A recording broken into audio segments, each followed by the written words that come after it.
Hi எல்லாருக்கும் வணக்கங்க. Welcome back to my channel தியாவும் நானும்.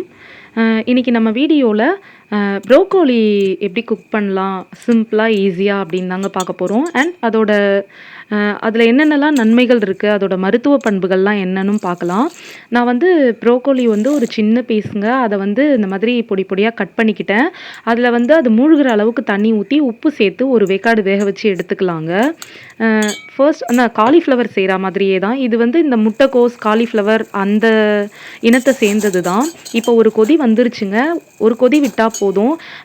முக்கியமானது ப்ரோக்கோலியில் பார்த்தீங்கன்னா ஓவராக குக் பண்ணக்கூடாது. அப்புறம் ஒரு வெங்காயம் கட் பண்ணி வச்சுருக்கேங்க.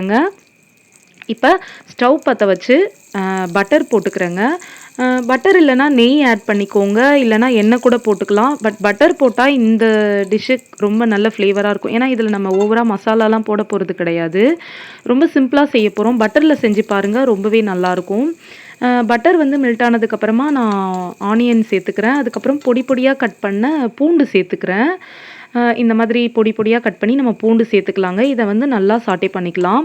இதில் பார்த்தீங்கன்னாக்கா ப்ரோக்கோலி பார்த்தீங்கன்னாக்கா ரொம்ப நிறைய ஊட்டச்சத்துக்கள் நிறைந்ததுங்க. நம்மளோட இதயத்தை வந்து ஆரோக்கியமாக பார்த்துக்குது. அதுக்கப்புறம் இதில் நிறைய இயற்கையான ஆன்டிபயாட்டிக் வந்து நிறைய இருக்குது. அப்புறம் நார்ச்சத்து வந்து இதில் அதிகமாக இருக்கிறதுனால ரத்தத்தில் சேர்கிற சர்க்கரையோட அளவை வந்து இது குறைக்குதுங்க.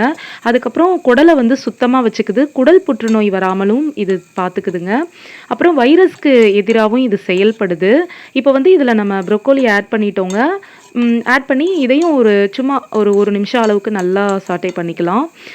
அப்புறம் இதில் கால்சியம் வந்து நிறைய இருக்கிறதுனால எலும்பு பற்கள் இதுக்கெல்லாம் வந்து நல்ல உறுதியை அளிக்குதுங்க. இதில் வந்து ஆன்டி ஆக்சிடென்ட் வந்து நிறைய இருக்குது. அதுக்கப்புறம் இது வந்து நான் ஸ்டார்டிங்லேயே சொன்ன மாதிரி தான். இப்போ வந்து இதில் ஒரு 1/2 ஸ்பூன் அளவுக்கு பெப்பர் போட்டுக்கிறேங்க. பெப்பர் போட்டு ஒரு பெரட்டிக்கலாம். தேவைப்பட்டுச்சுன்னா நீங்கள் வந்து ஒரு அரை எலுமிச்சை பழத்தை பிழிஞ்சி எடுத்துக்கலாம் வேணும்னா, அது டேஸ்ட் நல்லாயிருக்கும். ஆனால் இப்படியே சாப்பிட்டாலுமே கூட ரொம்ப நல்லாயிருக்குங்க. அவ்வளோதான், இதை ரொம்ப ஓவராலாக குக் பண்ண வேண்டாம். ரெடி ஆகிடுச்சு. சாப்பிட்றதுக்கு உண்மையாகவே ரொம்ப டேஸ்ட்டாக இருக்குங்க. கண்டிப்பாக ட்ரை பண்ணி பாருங்கள். அதுக்கப்புறம் இது வந்து நம்ம விட்டமின் கே இருக்கிறதுனால vitamin K, magnesium, folic acid இந்த மாதிரி நிறைய சத்துக்கள் இருக்குங்க. நம்ம சருமத்தை பாதுகாக்குது, பளபளன்னு வச்சுக்கிறதுக்கு ஹெல்ப் பண்ணுது. முடி வந்து இளநரையாகாமல் நல்லா க்ரோத் ஆகிறதுக்கு ஹெல்ப் பண்ணுது. குறிப்பாக இது வந்து கர்ப்பிணி பெண்கள் சாப்பிட்றதுக்கு ஏற்ற உணவுங்க. கண்டிப்பாக இதை ட்ரை பண்ணி பாருங்கள். நம்ம மூளையோட நினைவு திறனை கூட இதை அதிகரிக்குதுங்க. உங்களுக்கு இந்த வீடியோ பிடிச்சிருந்ததுன்னா கண்டிப்பாக லைக் பண்ணுங்கள், ஷேர் பண்ணுங்கள், மறக்காமல் நம்ம சேனலுக்கு சப்ஸ்கிரைப் பண்ணுங்கள்.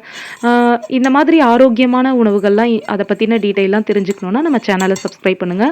எவ்வளோ சிம்பிளாக எவ்வளோ ஈஸியாக ஒரு நல்ல சத்துக்கள் நிறைந்த உணவை நம்ம செஞ்சிட்டோம் பார்த்தீங்களா. கண்டிப்பாக இதை வீட்டில் உங்கள் குழந்தைங்களுக்கு, கர்ப்பிணிகள் யாராவது இருந்தால் அவங்களுக்கு, வயசானவங்களுக்குலாம் கண்டிப்பாக செஞ்சு கொடுங்க. ரொம்பவே டேஸ்ட்டாகவும் இருக்கும், அதே நேரத்தில் ரொம்பவே ஹெல்த்தும் கூட, சாப்பிட்றதுக்குமே ரொம்ப நல்லாயிருக்கும். தேங்க்ஸ் ஃபார் வாட்சிங்.